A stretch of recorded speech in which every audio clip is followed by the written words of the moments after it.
my name is Ron, and this is my first ever video, and I thought it would be cool to show some of my records. I've been looking at a lot of other people on YouTube and checking out their vinyl, and I thought, hey, maybe I can do that too. So since this is my first video, I thought it would be a good idea to maybe show some psych bands that only had one album. But before I get into that, I'd like to show you a recent pickup that I got. And it's the 13th Floor Elevators box set, just released in 2014. It's out of the UK on Charlie Records. Fantastic packaging. Hey VC, it's Ron. Thanks for joining me for this very special edition of the Hogs Report. I'm celebrating 10 years of my channel. Wow, can you believe it? What a journey it's been too. I mean, I've met some great people, made some nice friends. I've learned a lot within the VC, and I was able to share the music that I love with other people. And that's really what the VC is all about, isn't it? So yeah, I just want to thank everybody. It's been pretty awesome. And I know some of you have stuck with me for a long time, since the earliest days. And you know who you are. So yeah, before we get going with the records, I want to propose a toast to you guys. So I've got some IBC cream soda here. And so cheers VC, and as Cosmic Brian would say, hoist it up and tilt it back.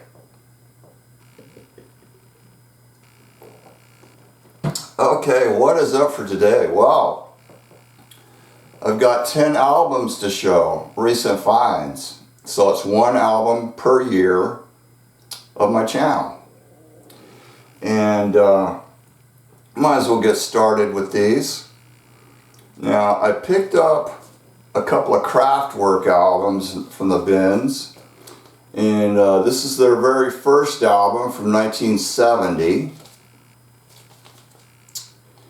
And besides this one, I got their second album from 1972. So I got a killer deal on these two. $9 a piece. Nice shape. And I like both of these albums. I don't think the band does, because they refuse to reissue them. They haven't been legitimately reissued since 1980 on vinyl. So pretty much all the vinyl pressings beyond 1980 are unauthorized. These ones are on the Crown Records label, supposedly out of Italy, but there's some indication, I guess, that they could be of German origin, according to Discogs anyway. Yeah, they sounded good, really excellent quality. Yeah, the pressing isn't, you know, top notch. You know, you might hear occasional tick or something, but it's very minor. And here's the second one.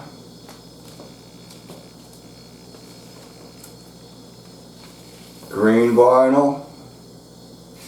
And I think out of the two, I like the second album better.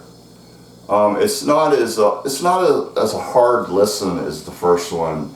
It's just a little easier on your senses. But yeah, that was a nice pickup. Okay, this next one, I'm sure many of you picked this up on Record Store Day. It's the Buffalo Springfield Live at Monterey Pop Festival, coupled with the Byrds Live at Monterey Pop Festival. So it's two albums, limited edition of 3,000 copies. Yeah, and I was really stoked to get this, because I didn't go real early, I always go late. And there was a couple of copies sitting there, so I got my copy. And the Buffalo Springfield is on purple vinyl. And and the Birds is on blue vinyl. The Buffalo Springfield set is superior to the performance of the Birds. Yeah, the Birds, the thing with that is they were a little sloppy, but I think they were pissed off at David Crosby for talking so much throughout the whole set. You know, he went into his JFK rant, which is, you know, infamous. And, you know, he was talking about LSD and, you know, just after every song he'd be talking. Like he was the man. He was the leader of the group, you know, and he had something to say. I guess it didn't set well with the rest of the band members, and especially pissed off McGuinn. So that's one of the things that really led to him being fired from the band. And it comes with some inner sleeves.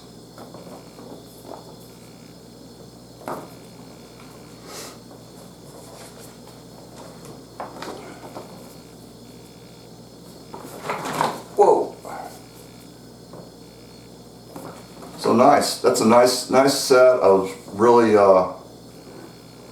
pretty pleased with it. I think they could have actually mastered that at 45 RPM. I think there was enough room to do that.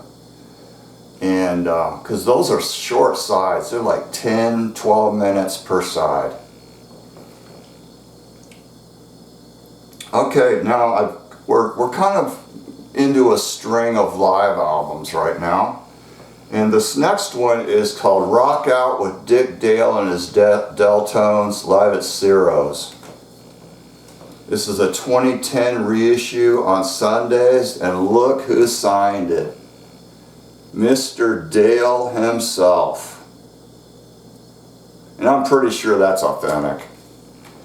And I got this for less than $25, so quite a bargain. And yeah, this is a good album. I'd never heard this before. For being live 1965, it sounded decent.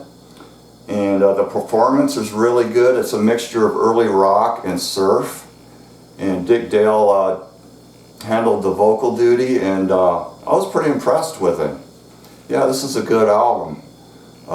Dick Dale, king of the surf guitar. God, talk about a legend that guy is. Now this next live one is the Dead Boys, Twistin' on the Devil's Fork. Live at CBGB's 1977 and 1978. This was issued in the United States only in 1997, and it's never been repressed. It's on black vinyl. And it was put out by Bacchus Archives. The 77 side is better than the 78, not only for sound quality but for performance. And yeah, this is just for the A side. This is well worth having. Really good stuff. And check this picture out. It's got Stiv Bators with dental floss hanging out of his mouth, and the other end is going into the band member next to him. I don't know who his name is, but yeah, isn't that crazy? Oh, yeah, that kind of reminded me.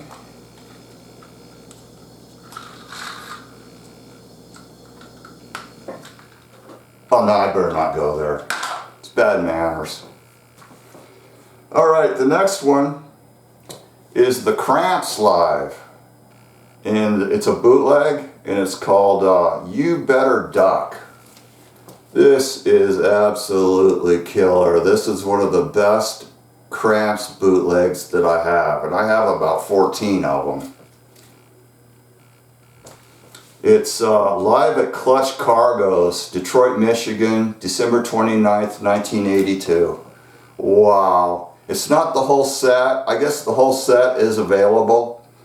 but the sound quality is killer for a bootleg. I mean, the vocals are way up front, nice mix, good pressing. Wow, really. It came out on the Dear Boss label on green vinyl, limited edition to 300 copies.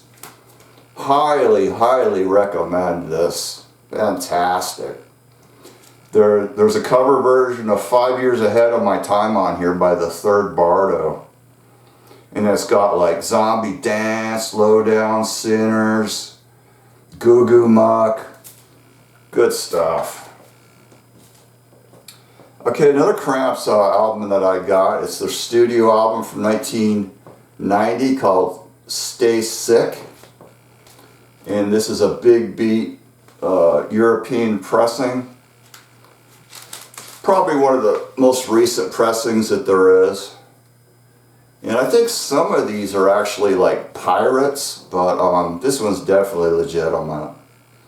Yeah, I actually got that new out of the antique mall. Sealed. Wow. So that was cool. Okay, that does it for the string of live albums. Now we're going to do some studio. I got the second Ramones album, USOG, Leaving Home, because the band was going out on tour. Sire label, released January of 1977, and this is the early first press with the track Carbona Not Glue. Right after this came out, management found out Carbona was a trademarked product. They got cold feet that they were going to get sued, so they pulled the track and they replaced it with Sheena as a punk rocker. So it's got the original track listing on this particular pressing, and here's the inner sleeve.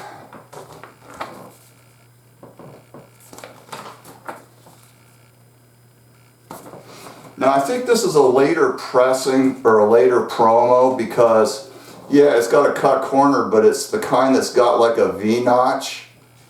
And I've seen that on quite a few promo albums before in the past. Now there are gold stamp promos of these, and those are the earliest ones.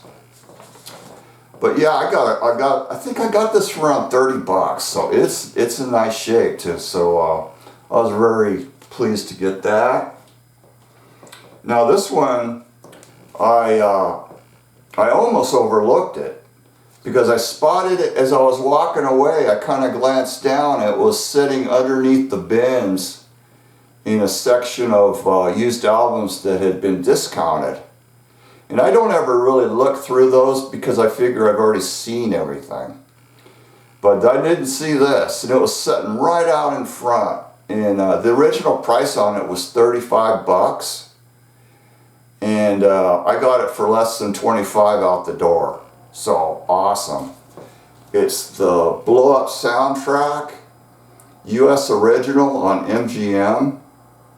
And this copy is mono, which is really cool to have because of the Yardbirds Stroll On track featuring Jeff Beck and Jimmy Page on lead guitar. One of the few tracks that, as far as studio goes, that features them both on guitar. So yeah, I was pleased to get this. You just don't see this around anymore. And sounded great, pretty damn clean, strong VG plus. So very pleased with this. So if anybody has a stereo copy of this, let me know what's up with the track, the Yardbirds track. Is it presented in mono and the rest of it's stereo, or is it rechanneled stereo? I don't think it ever came out originally in true stereo, but let me know. Oh, and it did come with the original company sleeve.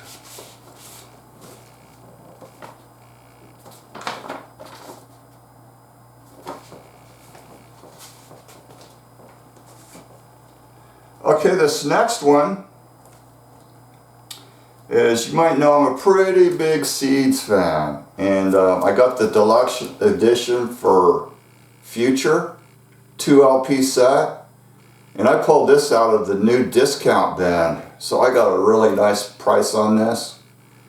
And so what it is the first record is just the stereo mix of Future, and they reproduced the original label. And then the second disc is all rarities, and the labels they used are Gold Star acetate labels, so that's pretty interesting. So a lot of these tracks on that album have never been issued on vinyl before.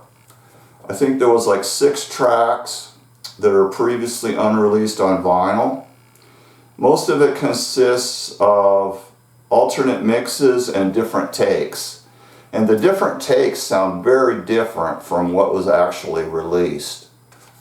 And so this is just really essential if you're a Seeds fan. It sounded really good. Great pressing. It's got a track on here called Contact High. Now that was the original version of Now a Man, which is on the album. But they changed the lyrics and rewrote it a little bit because the record label didn't want the song put out as Contact High because of drug reference. So that was really cool to hear. And there's also a track on here called The Navy Swings. And that was a Dick Clark sponsored radio program for the military. And they had a theme song, and every time they'd have a guest on, they would do their own take of the theme song. So that's what the Seeds did on that. And I'll show you a picture of the label. Man, that would be amazing to find that record.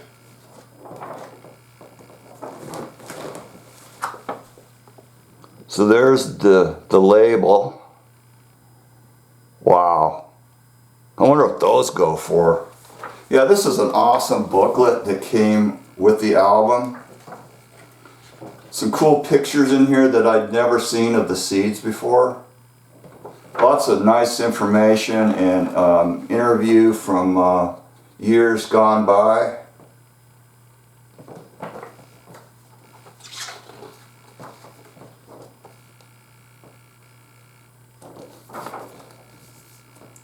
Very nice. Highly recommended. Like I say, if you're a Seeds fan, you got to get that. Alright, I guess that brings us to a close. And yeah, like I said, man, I really appreciate everybody that stuck with me over the years. Now, we're going to step back into time once again and view a previously unseen video clip. And that's going to close out the video. So everybody have a good one, and I shall see you in the future as always.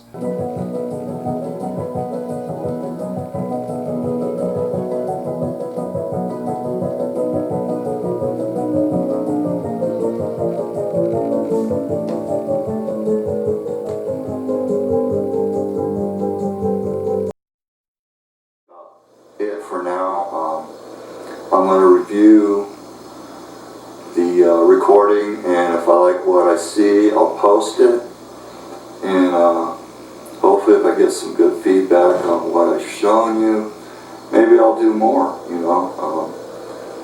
This is all new to me. I'm not used to talking in front of a camera, so I hope it turned out well. So maybe I'll be seeing you again. Peace out.